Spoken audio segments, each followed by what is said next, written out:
Hi, this is Mrs. Roble. This is Chapter 14, Mixtures and Solutions, Part 2. Today in this video, you're going to correctly determine the molarity or volume of a substance using dilution equations. And then you're going to precisely determine the process of solvation of a solute in solution.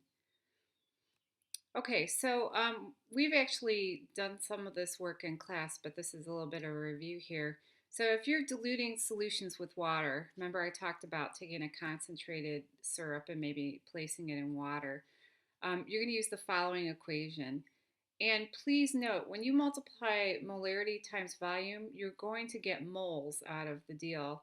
And please note that the moles should be the same on either side of the equation. Now, here's a problem that we'll probably practice in class where we have 15 milliliters of water added to 30 mils. So the second volume will be 45 milliliters. Okay, here's an additional problem that you will learn how to do. Now that Z or that E that's on the left-hand side of the equation, that's a summation sign. So what does that mean? That means any kind of molarity times volume, you're going to add them up together. And I'll show you a problem like this. So here we have 10 milliliters of a 2 molar solution, 35 milliliters of a 1.25 molar solution, and 50 milliliters of a 3.75 molar solution. So how do you make this work?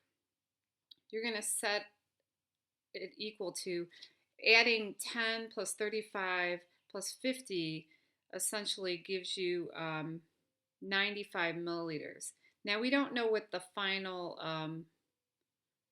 molarity is, so we're going to call that MF, but we're going to multiply it by the final volume, which is 95 milliliters. We're going to set that equal to 10 times 2 molar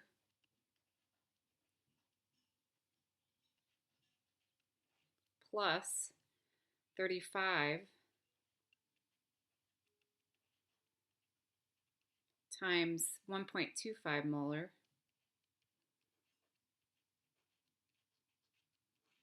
plus 50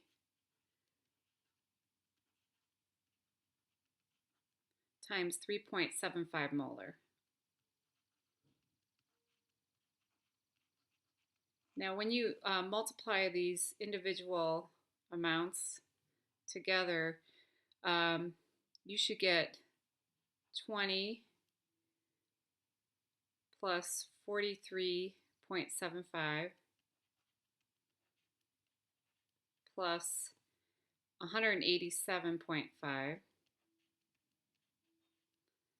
And that's all going to be divided by 95.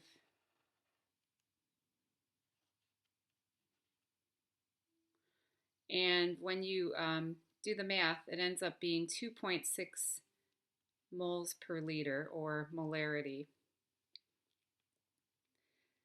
Now, here's problem number 2. Let's see if you can do that one on your own, and we'll practice that in class. Okay, so now we're going to look at what will dissolve and what won't. Now, solvation is the process of surrounding a solute particle with a solvent.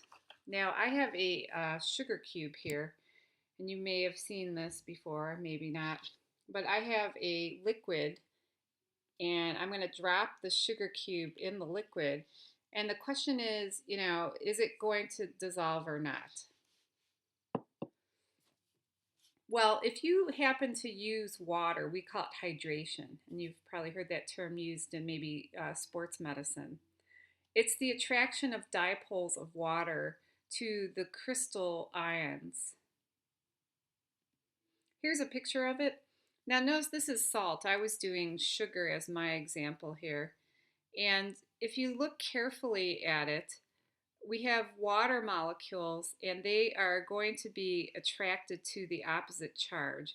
So this oxygen is is attracted to a positively charged sodium, and the hydrogen that's over here, notice how the hydrogen is closer to the negatively charged chlorine. So as a result, the water molecules are always attracted to the opposite charge. Please remember water is polar. Another example here is ethanol, and ethanol has a hydroxy group on the end, an OH group on the end, and that hydrogen is actually having hydrogen bonding with water, and as a result, ethanol will dissolve in water.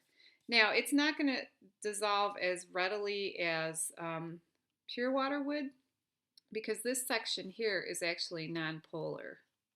So because it's nonpolar, it's not going to be attracted to the water molecules as much, and therefore it won't dissolve as readily. Sugar actually is polar, and if you look on the different ends of the molecule here, there are hydroxy groups, and these hydroxy groups will hydrogen bond with water. So as a result, sugar is polar and it will dissolve in water. Now, if you look at my solution here, notice how the sugar cube has slowly been dissolving as I've been talking to you about it. Okay, here is petroleum. Now, my question to you is, will water dissolve petroleum? Do you see any evidence of a polar part of the molecule? So we'll talk about that in class. Okay, so please remember the number of moles of solute do not change during a dilution problem, and the two formulas we have there are different ones depending on what kind of dilution problem we're doing. And lastly, the process of solvation includes solute particles being surrounded by solvent particles. Lastly, polar solvents will dissolve polar solutes, or nonpolar solvents will dissolve nonpolar solutes.